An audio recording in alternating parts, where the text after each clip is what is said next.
નમસ્કાર, હું છું વિધિ અને મારી સાથે તમે જોઈ રહ્યા છો પ્રાઇમ ટાઈમ ન્યૂઝ। નિષ્ઠુર જનતાનું રૂવાટા ઊભા કરી દેતું કૃત્ય। ભાવનગરના તળાજા રોડ પર ટોપ 3 સિનેમા નજીક અવાવરૂ સ્થળે બાવળની કાંટામાં નવજાત બાળાને તરછોડી દેવામાં આવ્યું। ભરતનગર પોલીસ તથા 108ને જાણ કરતા કાફલો ઘટના સ્થળે દોડી આવ્યો।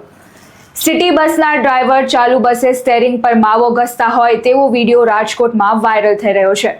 મુસાફરોની સલામતીને લઈ અનેક સવાલો ઊભા થઈ રહ્યા છે।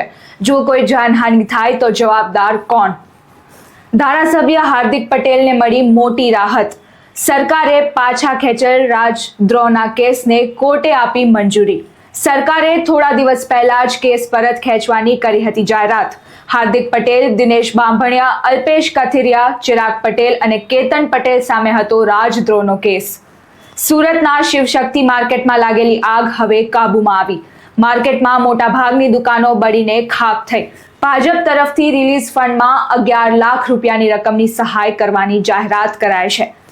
ગુજરાતમાં પહેલીવાર હાથનું ટ્રાન્સપ્લાન્ટ કરવામાં આવ્યું। સુરતની કિરણ હોસ્પિટલમાં 28 વર્ષીય બ્રેઇન ડેડ યુવકના હાથે ગોવાની 25 વર્ષીય યુવતીને નવજીવન પ્રદાન કર્યું।